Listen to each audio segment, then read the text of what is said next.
Hey everyone. Hey, how's everyone doing? Welcome to the stream. Hello, hello. What's up, folks? We are doing another Redeemed Sensei lesson today. So with me, I have CaitlinCodes, who is actually really active in the chat. So first of all, thank you, Caitlin, for supporting the dojo. It's really good to have you here. Thanks.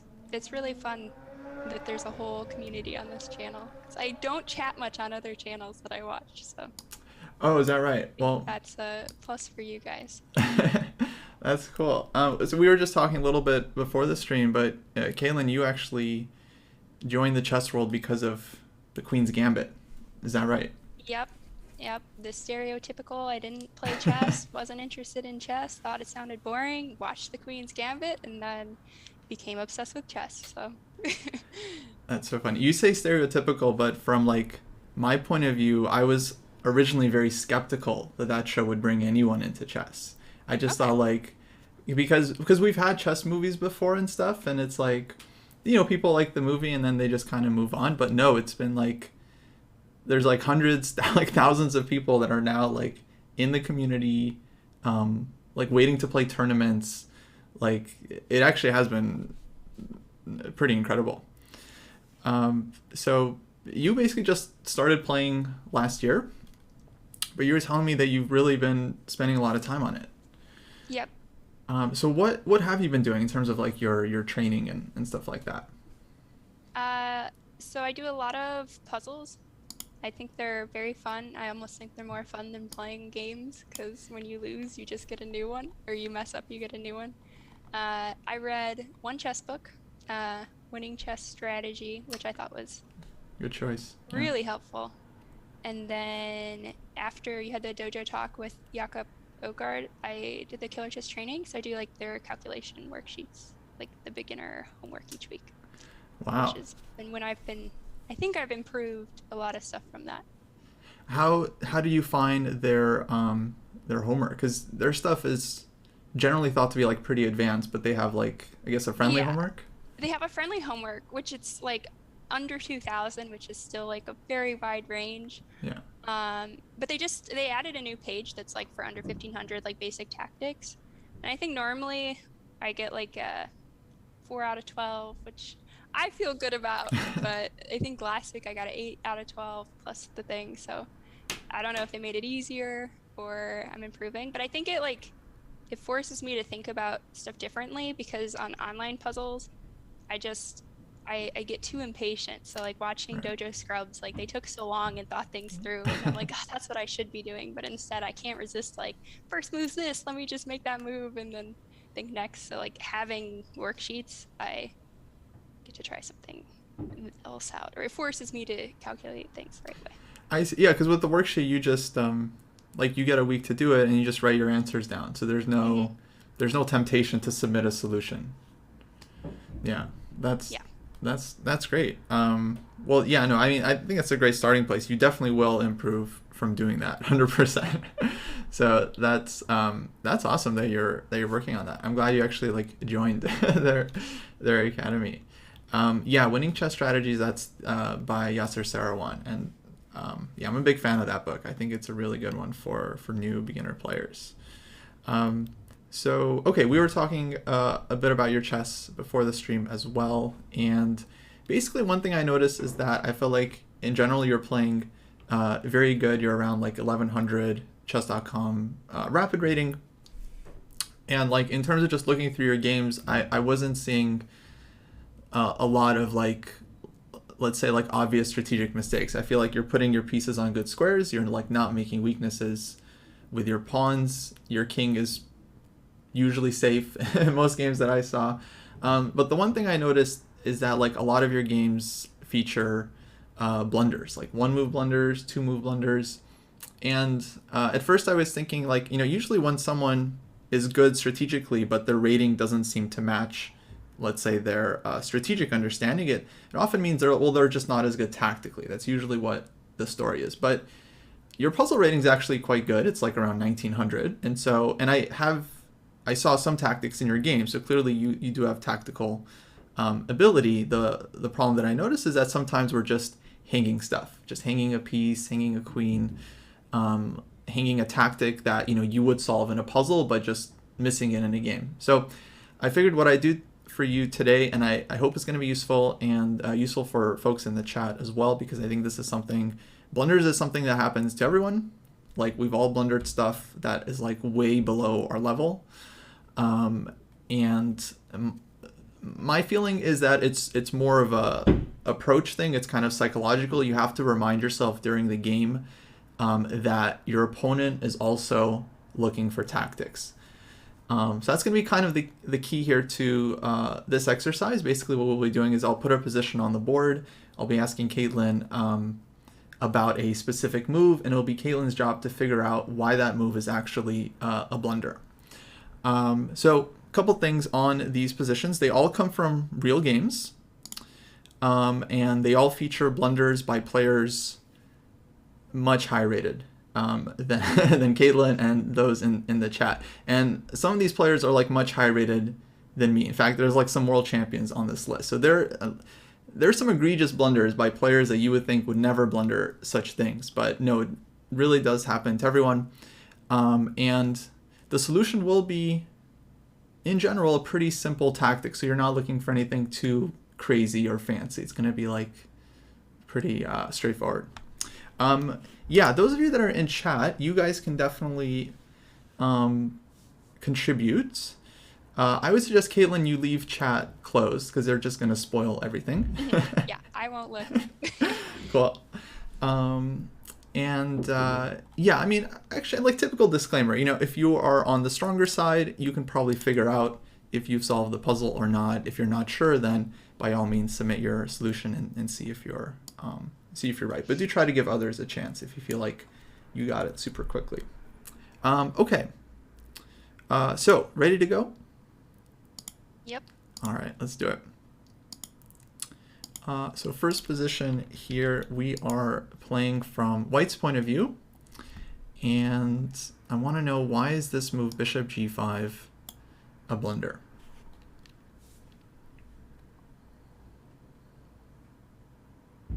Because knight e4 Okay. threatens the bishop and threatens something to f2. So, well, let's finish the line. Let's say white takes the queen, right? Yeah.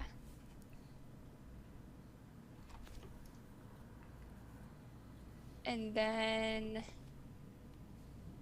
knight f2 wins the queen, but bishop f2 is checkmate.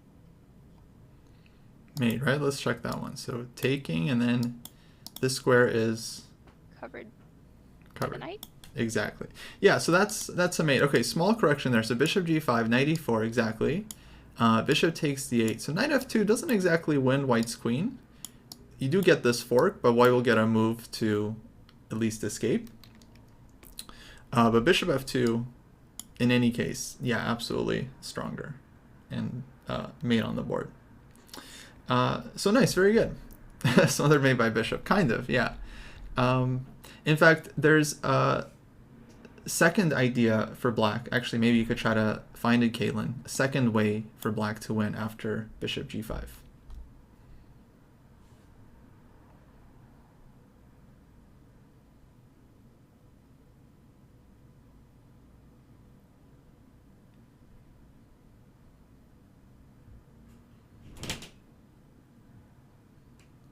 Maybe bishop f2, king f2, knight e4 check, and then take the bishop with the queen. Absolutely right. Yeah, exactly. Very, very good. Nice. So bishop g5, black actually has two ways to exploit like this weakness on f2 and the fact that this bishop is hanging. Knight e4 is absolutely crushing because it's very difficult for white to defend both of these. Basically has to go bishop e3, which is going to be really, really ugly when black takes here and then follows up with like queen h4 check. And yeah, this is just going to be devastating for white's king. Or we can go bishop takes f2, and then black wins a pawn, and of course white's king has to move, and it's going to be weak for the rest of the game.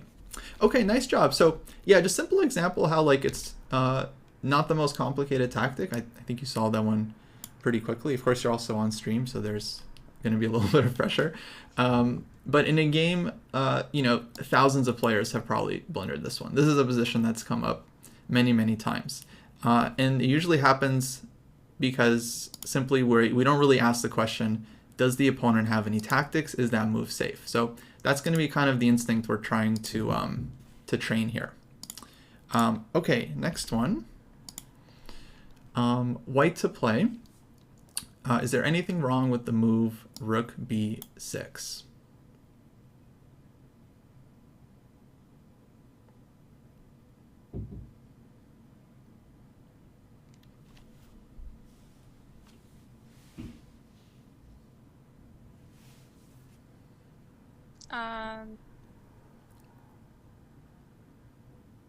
Maybe bishop e3 check. If they take it with rook e3, queen e3 check, queen e3, rook e3, but maybe they can just move the king. Right, so here takes.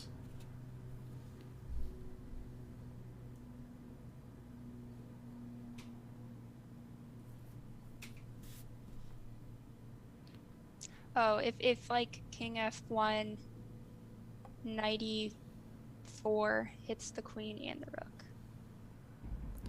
So this one, this one. Yeah, and try to work that one out. Can white do anything there to save themselves? They could.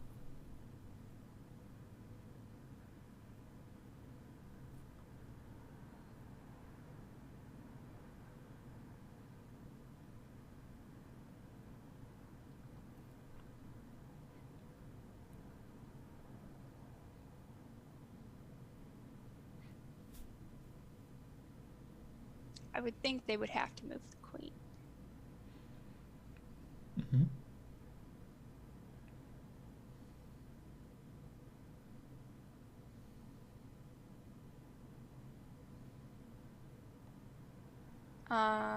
They can take. Oh, they can take the bishop. Very good, very, very good. I'm really glad you saw that. Yeah, it's important visualization. So queen takes e3, and then, okay, saves. So this one is not exactly working. But let's take a second look. Let's kind of visualize rook b6 again, and then ask, like, what tactics can black have here? Knight a4. Knight a4. And that's just a fork. It's actually very simple. It's just like one move, right?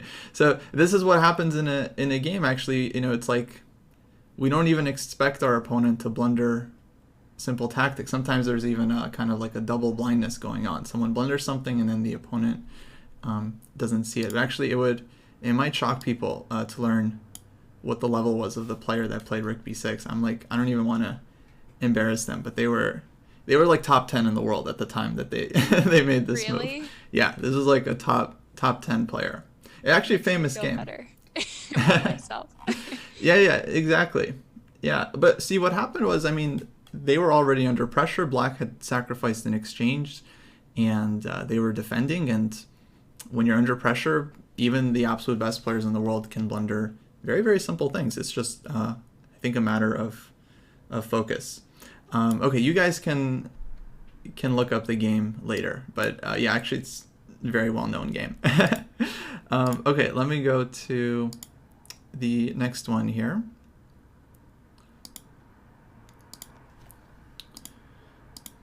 Next one was played by World Championship Challenger.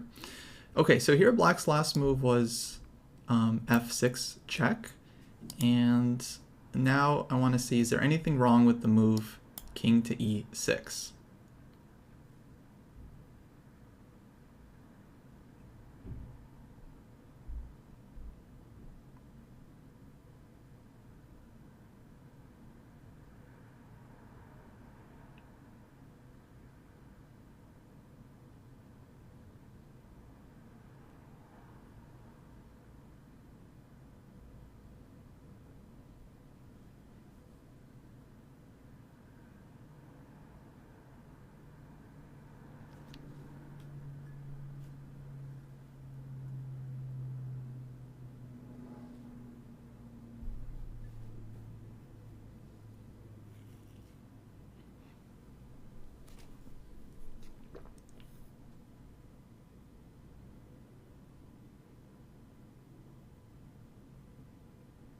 Um,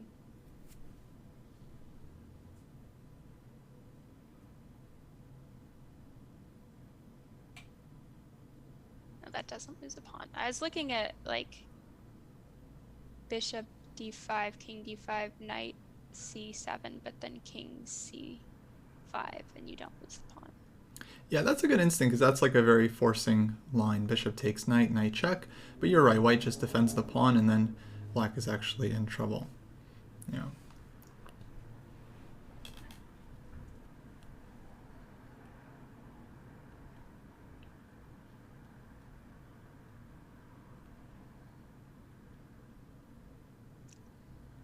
I feel like it has to be the knight moving somewhere. Because, well, oh wait. No, bishop c8. Checkmate? Yeah, we can look at it for a sec. Let's just confirm. Can't go to e5, can't go to f5, can't stay on e6, can't go to d6, d7, e7, f7. Can't block it. Definitely checkmate. Yep. Yeah, very good. Yeah, king e6. This happened in the game. Bishop c8 mate. Again, this was a world championship challenger. This was a guy who played for the world championship in the 90s. Did not win. His opponent was very good. But yeah, it just goes to show anyone can kind of walk into this type of thing, and it comes when maybe you least expect it. But I think part of like the skill is just learning to kind of stay in the zone and just staying focused like every single move. Very, very difficult, especially once you get deep into the end game. You know, this is like move 58, exhausting game. But of course, chess is a extremely difficult game, so that's just part of it. Okay, great job so far. 3 for 3. Next one. What's wrong here with the move king f4?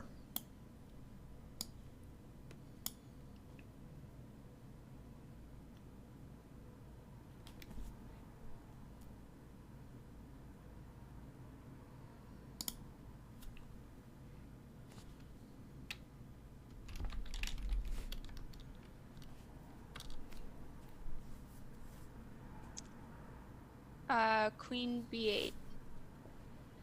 Mm-hmm. Checkmate. That's another mate. Yep. Yep, nice. Okay, a little bit easier because of the last one, but still a good find. Very nice. Again, top 5 player at their peak. Walked into this one. Okay, now they might get a little bit trickier, but let's keep it going. Great job so far. Next one here, white to play. I want you to tell me what's wrong with the move rook takes f6.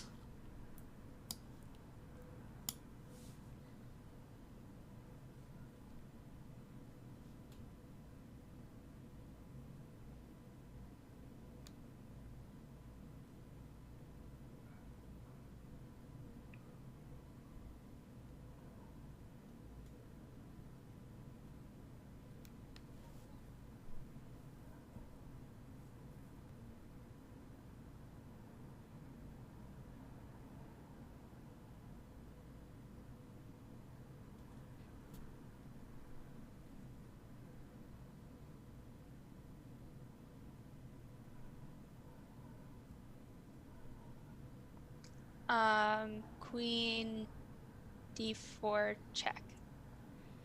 So queen d4, hitting the rook and the king. So how can white try to, what would be the best try there? Rook f2, and then rook a2. And rook a2, just going after the pinned rook, right? Mm-hmm. Okay, white can defend there. We're kind of giving white a move to defend the rook on f2. So how else can we try to exploit this pin that we have?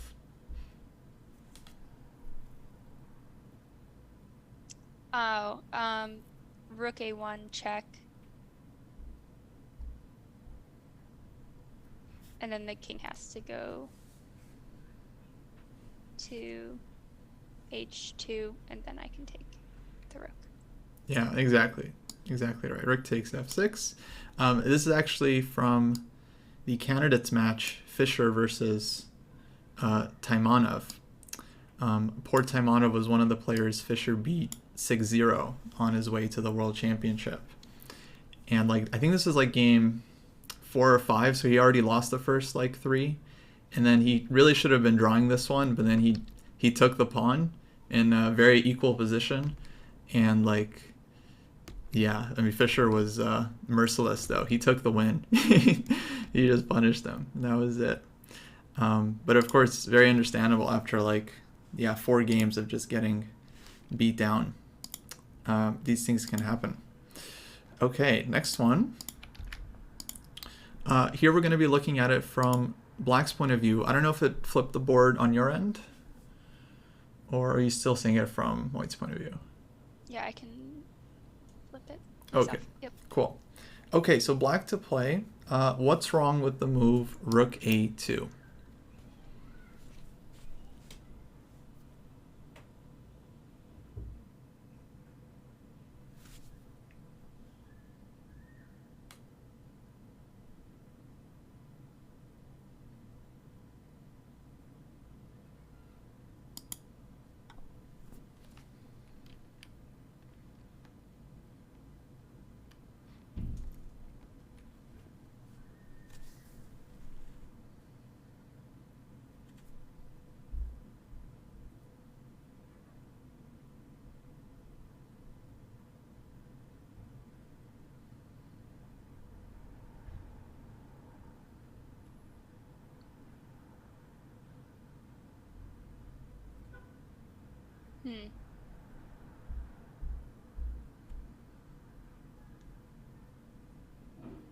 This one seems harder because you can't go rook d8. And then if queen a king h7 and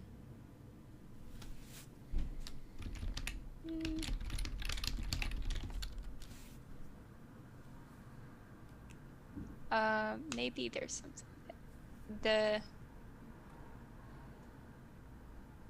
So tactically, what could be the issue with Rook A2? Like, why could this possibly be a bad move? It doesn't defend the back rank. It puts the rook on a light square, and maybe we have a light square check with the queen later. That's a good instinct, yeah.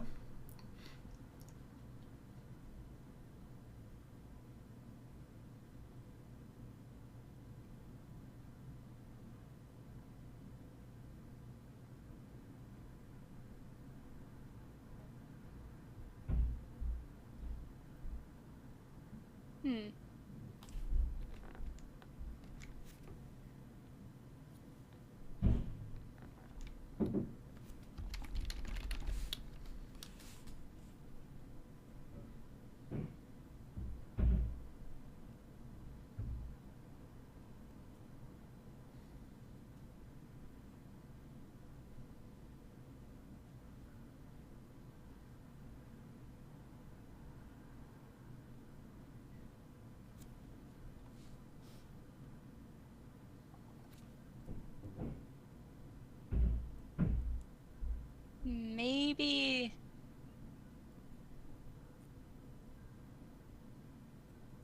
no, I was gonna say rook d7, but there's 2 defenders of f7.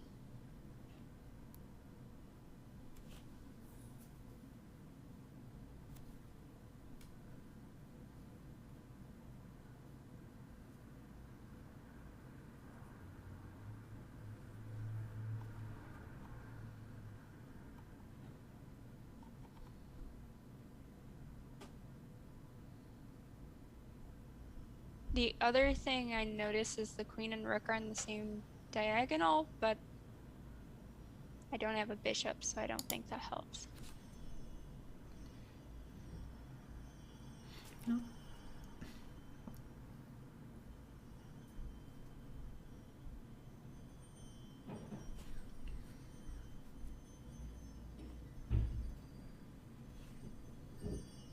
Don't worry, I know you can solve it. You just got to keep looking. Yeah, you're fine. This is definitely a tactic. Whatever it ends up being, I would not notice this in a game. Yeah, trust me, it's not like a new tactic you haven't seen. Just a matter of being very, let's say, uh, precise with the calculation, looking at all the checks, and well, it's almost like process of elimination here because there are there are only so many checks in the position. Um, Maybe one thing to keep in mind, like make sure you're visualizing that the rook is going to a2, and Oh, mhm. I think I see it. Queen b8 check, king h7, queen b1 check, Yeah, and then bravo. take the rook. And then the rook is gone. Were you missing that you have queen b8 as a option? I noticed queen b8, but I didn't notice b1. Of course, yeah. That's well, yeah. Neither did black. Again, another top 10 player. In fact, one of the current players in the FIDE candidates. I mentioned in chat which one, but yeah, unfortunately blundered the rook, and that was just game over in what was not exactly a easily drawn position, but of course black could have definitely avoided this fate. Okay, let's keep going here. Next one, we are looking at this from black's perspective again. Now, it's not a great position for black right off the bat, but this move f takes e6 loses by force, and I want you to try to figure out exactly why.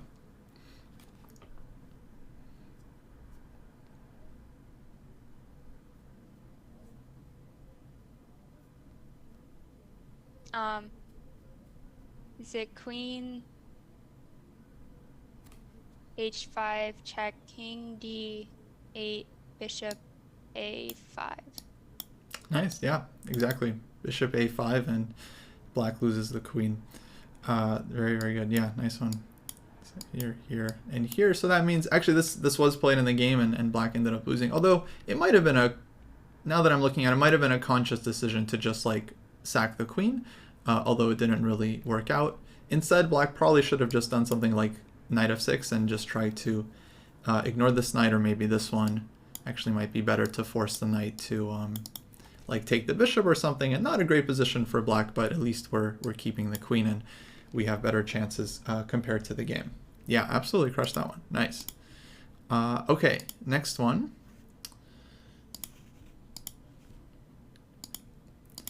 And this is again black to play. I want you to try to figure out what's wrong with the move queen b6. Why is this, in fact, a losing mistake?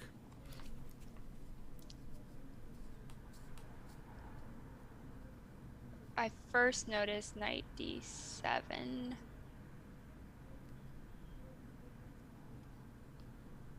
But you could do knight d7.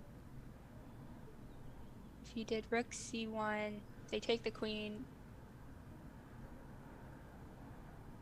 Well, you still are losing a rook and a queen. Oh, you're saying, yeah, knight d7, black goes rook takes here. Mm-hmm. White takes the queen. And if they take the queen, you take the rook, but then they're still winning your rook. Right, still, so you're not getting two rooks, exactly. Yeah. Yeah, so that would be good for white, but let's slow down a bit. So queen b6, black tries to trade queens with white on d4. So knight d7, black will kind of have the same idea, like trying to trade, but probably will go queen takes d4. Okay, so like if you did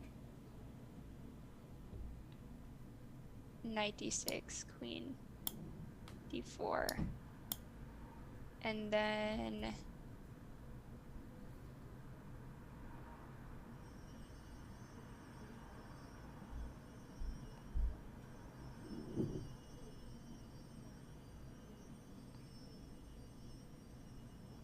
maybe you could,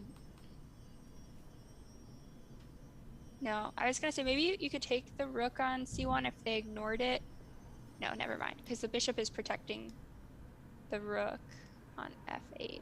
So you definitely probably want to take the queen. Here, right. Yeah. Yeah, so white would go bishop takes d4. Hmm. And then, so basically we've traded queens there. White is still attacking the rook on f8. But black can move the rook and basically should be okay. So with queen b6, black is kind of avoiding this knight d7 one.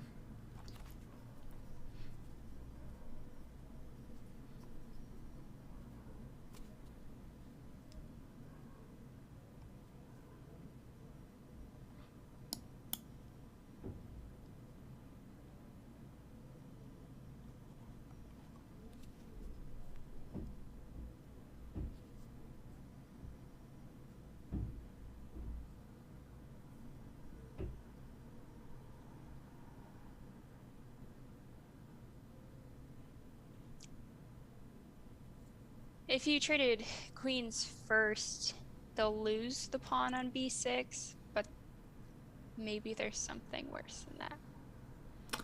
Right, yeah, So if it doesn't feel, yeah, too clear.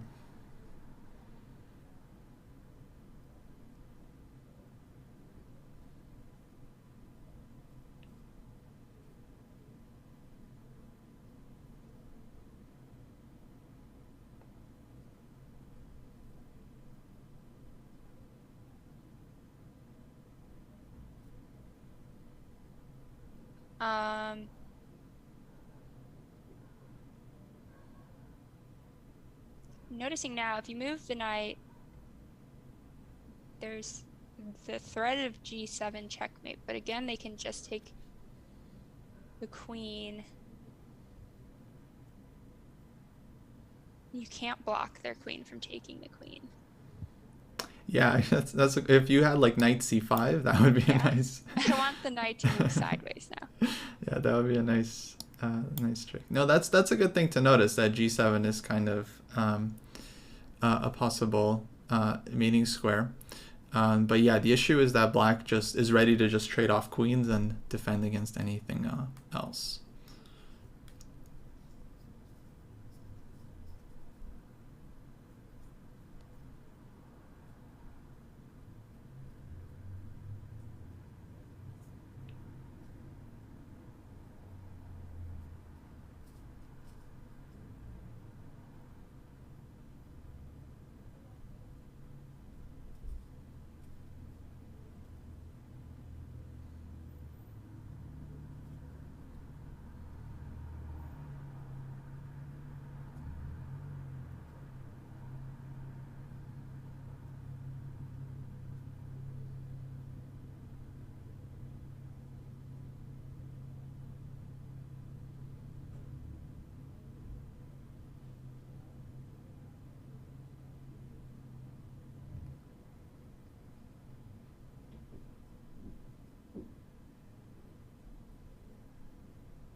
I don't know that this is the right direction,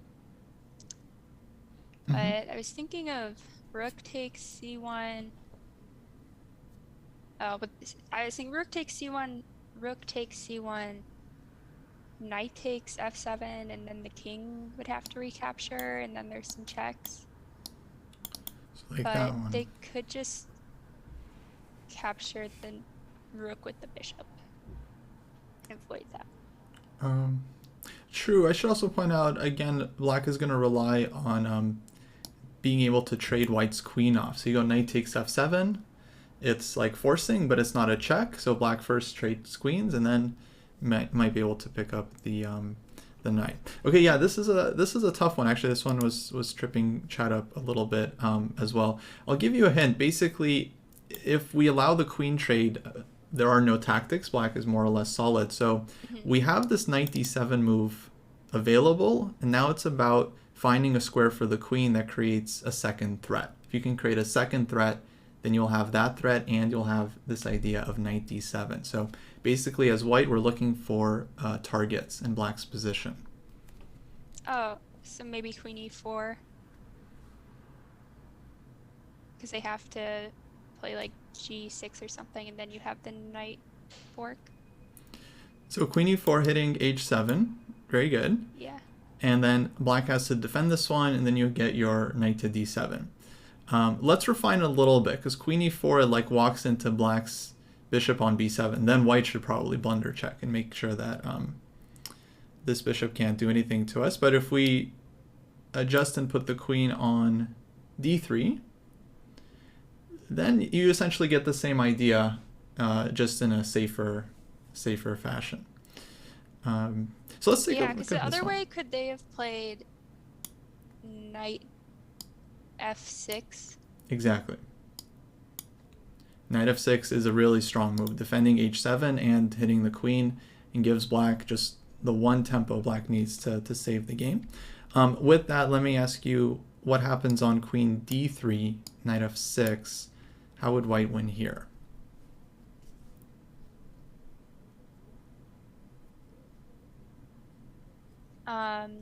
I think it's just knight d7 because they can't recapture, or you have checkmate. Yeah, knight d7 is really good. So knight cannot take, you're taking on h7. And then if black, let's say, moves the queen somewhere, what would be the finish? Capture the knight. Mm-hmm. And then if they recapture with the bishop, you have checkmate. Yeah. So knight takes f6. Yeah, exactly right. Yeah, knight f6 and then queen h7 is just mating by force. So knight d7, very, very nice idea. Yeah, removing the guard kind of tactic, exactly. Great. Yeah, this is a tough one. It's actually, I was actually on the white side of this, so I was on the fortunate side. My opponent was, I think 21-30, and spent some time on this move. Like clearly, black did blunder check, because he noticed knight d7 and he calculated that like everything is okay, but he needed to do like a little bit more. He needs to be a little bit more careful before allowing kind of this looseness in that position, especially considering that, you know, optically black's king is not exactly super safe. Like white has bishop takes h7 kind of always in the air. Second bishop is on g7. This is something, it's like a lot of people would refer to having like a sense of danger. It's like just something loose about the position, not exactly sure what's hanging, but something might not be right. I don't remember actually if I like just lucked into this one or if I like had noticed it. I feel like I might have set a trap. I was like, oh, if he goes queen b6, I got queen d3, but I don't know. Anyway, next one comes from one of my own games. So hopefully you do better than I did. This is going to be from white's point of view. And I want you to figure out what's wrong with the move bishop takes c4.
thought of a lot of things. Don't know if any of them are working. Mm-hmm. If you take with the rook, like rook c4, Sure. queen c4, you can attack the queen, knight b6 or knight e5, but I don't think you're threatening anything else. I don't think either of those are going to do much. Mm-hmm. And then I was also looking at something to do with queen a3 because you're attacking the rook that's undefended. Mm-hmm. And if at any point in time their queen moves away, you can recapture the bishop with the rook.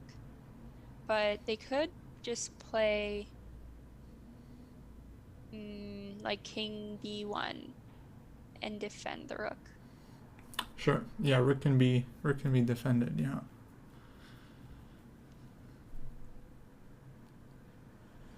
I was also looking at like e5, but then they can take with en passant, and, Mm-hmm. and their queen isn't gonna have to move. Yeah. Well, so far, absolutely correct. Like, these are kind of three, I would say, critical candidate moves, and none of them work for black. So you're definitely being objective on these. White is defending against all of them. So let me confirm that, yeah, those aren't working for black. And let's try to come up with a few more ideas. You mentioned the rook is hanging. This is always a good instinct to have, just to notice which piece is either unprotected or kind of vulnerable. In this case, the bishop on c4 is also vulnerable because black is like attacking it once and white is only defending it once. So basically, the trick here revolves around some of white's hanging pieces in the position. Yeah, so another thing I was thinking was like knight e5 and then queen e5, rook c4. But there's still two defenders on c3, but even if you did like rook c8, they have time to like do king d2 and still protect c3. So I didn't think it was that. Right, yeah, knight e5. Yeah, also a good candidate move. White takes, rook takes, and yeah, black has compensation, but right, not exactly crushing. I didn't mention this earlier, but wait, sorry, no, I mean we won the pawn, right, with bishop takes c4, so we'll be a pawn up, but yeah, black will have some play. So right, so knight e5, yeah, white is definitely okay there.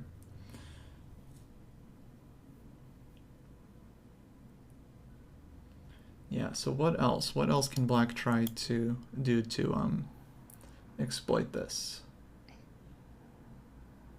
I was also looking at queen c5 and then queen takes c5, rook takes c5, but there's time to move the bishop. Right. I guess, I mean, knight b6 attacks the bishop, but you can move it. Mm-hmm. Okay, there's one more way to attack that bishop. b5. Okay, there's a few more ways to attack the bishop. There's one really good way to attack this bishop. Okay. See, now I'm just thinking of all the ways to attack the bishop, but I'm sure they're not all good ones. Oh, that's fine. But queen a4, but I feel like I need to find a double threat. We'll just try to look a little bit deeper. Yeah. Well, so okay, queen a4, if they move, yeah, queen a4 looks nice because if they do bishop like e2, queen takes d4, if pawn takes d4, rook c1 check, wins the rook. Yeah. So they can't move the bishop. I'm attacking it twice. It's defended once. There's no way to defend it again. Yeah, exactly. Bishop is just caught, and unfortunately it's a weird tactic. So I totally missed this one. I actually spent like 15 minutes on this position in the game, and then I grabbed the pawn.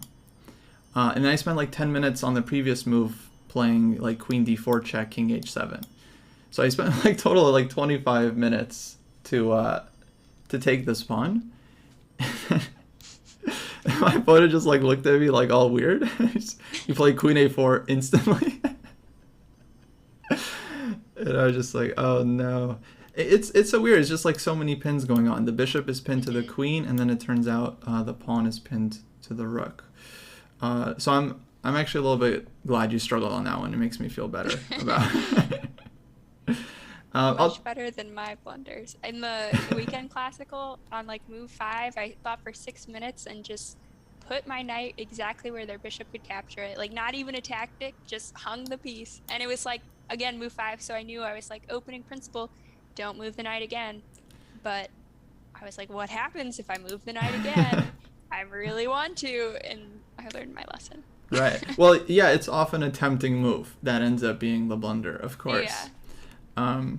And well, I'll tell you what happened for me in this one. I was really like, because when white takes this pawn, black kind of has automatic compensation for it. Black could play even like super slow rook c7, rook f8, just pile up on the c file, and white is not really happy. And the knight has like tons of good squares and weaknesses to attack. So really, I was just like kind of lost in the forest of trying to see like what kind of compensation is my GM opponent going to be looking for here. Is he going to play like f5 or something? E5, all these moves. And yeah, simply just wasn't on the ball enough to spot this trick. So of course, just to show everyone in chat, after queen a4, there's no way to defend this bishop, and then anywhere the bishop moves, like is taking this one, and we're losing the rook. Actually, all of white's pieces like end up hanging in this position. It's really, really brutal. Okay, nice job. Let's see if we can do a few more. Okay, let's get to the World Championship section. This is like the history of blunders in the candidates, I think, so far, right? Yeah, some of these have been pretty pretty high up. Okay, this is white to play. This comes from the match, one of the first World Championship matches between Steinitz and Chigorin. And actually, white might have won this match had he not lost this game. Is actually pretty tragic. But what's wrong with the move bishop to b4?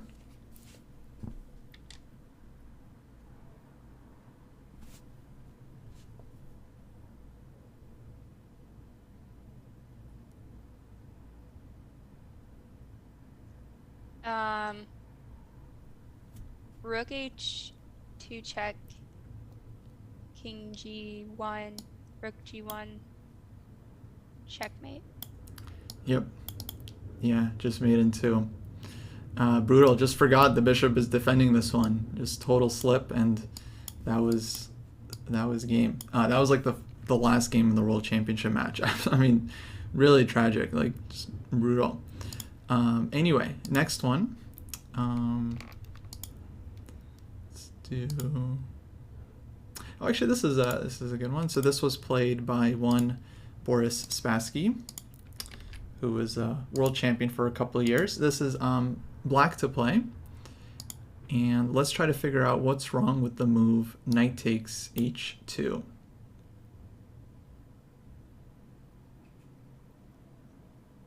Queen h5 threatens checkmate on f7, and then you can recapture the knight.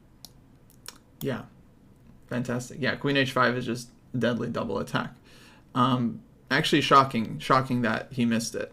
Totally shocking. My only guess is that he was maybe just fixated on kind of the second version of this tactic, where white takes on f7 first and then wins a pawn, but has to spend time winning back the knight, and then black is kind of okay here, like knight d4 and not losing, but queen h5 is just, yeah, deadly double attack, and black just hangs the piece.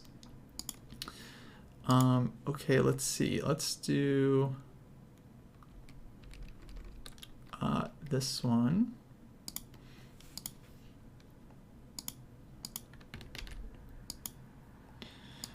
and we're going to be looking at this from Black's point of view. So I want you to tell me what's wrong with the move bishop to d6. Why is this, in fact, a losing move?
The bishop and the knight are both undefended. Good, good. There's no like one move double attack with the queen. Not a great assumption. That's at least what I was looking for the last couple minutes. Oh, okay, okay. Well, it's a good instinct to look for it.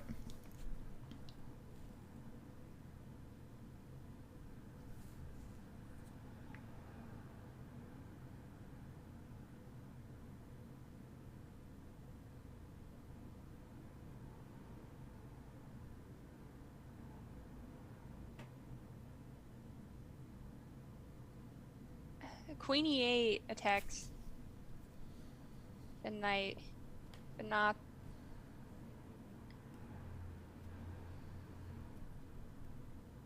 the bishop. The other thing I was thinking was like e5, bishop e5, but f5 is defended by the pawn. Sorry, your first move again? E5, bishop e5, but then Oh, no, no. can't do... Before that, sorry, the other move you mentioned? Queen e2. Oh, queen e2, gotcha. I thought you said But queen e8. Queen e2, yeah, that hits the knight only. Queen e1 now, or queen d1 is the double attack. Yeah, fantastic. I'm so bad at seeing double attacks with queens. Like, I knew it should be there this whole time. But moving the queen one square seems just like something I don't even consider. It's a very difficult move to see. Don't beat yourself up. I mean, it's fascinating. You even knew exactly what you were looking for, because you saw the two pieces hanging. You like identified exactly, because that's the only thing that could be wrong with Black's position is just something that's loose. Even then, it can be hard to find the connection. Sometimes it can be helpful to like work, backwards. You kind of like, I guess you try to find all the diagonals or ways you can attack the knight and then the bishop, and you see where they can cross. That might help, but really it's about kind of like developing your tactical eye, just kind of noticing like those moves that attack something. The move you mentioned, e5, like that's another really good candidate move. That's a good tactical instinct because it's just a very forcing move. It forces the bishop to do something. It might not achieve much, but it's good to look at it because sometimes it can really cause some discoordination. It can make your tactic work all of a sudden. So it's always important to just look for pretty much as many different kinds of possibilities as you can. But really nice. So this one was actually played by world champion Anatoly Karpov, who was just like the king of the world for like 10 years. And unfortunately just blundered it. A backwards move, tough to see. His opponent, Grandmaster Larry Christensen, spotted it, and that was it. And then the story goes that afterwards he asked him if he wanted to go over the game, which is really funny. I don't know if that's true, but that would be pretty funny if he actually said that. Okay, Caitlin, I think we're going to have to end it there. But nice job today. You absolutely killed it. If I could just leave you with a few bits of advice. If we notice, like, all these tactics, they're always easier for the opponent to find, because it's always easier to see tactics, from your point of view. So a lot of this is about kind of putting yourself into your opponent's shoes and really trying to kind of see on their behalf. This is what blunder checking is. You definitely have time to do this in classical chess, because you have a lot of time on the clock. But of course, in Blitz and Rapid, it's very difficult to do this every turn, because you'll simply run out of time. So that's why we often suggest players to try to play more rapid, more classical, so you have the time to break down the position, do your calculations. Of course, you'll still miss stuff, but as long as you're spending your time, then you can always take away that you put your full effort during the game, and whatever you miss, but you can of course then learn from that. But thanks so much for coming on. I hope you enjoyed it. Thank you for doing the lessons. It's very helpful, very fun thing to do. Awesome. Well, yeah, thanks so much again. Hopefully we'll see you around. How did you get to 100K, by the way? Just watching, or did you gamble? Just watching. Wow. I was pretty close. I think I was at 75 or 80 when you added the thing, and at that point I was I'm too close to gamble. I'll be so sad if I lose 50K and put myself so far away. Oh, nice. But now that I'm down to less than 10,000 points, we'll have to see. Oh yeah, now you gotta work your way up. Awesome. Well, yeah, I hope to see you again for another one of these. Thank you. Thanks so much. This is awesome.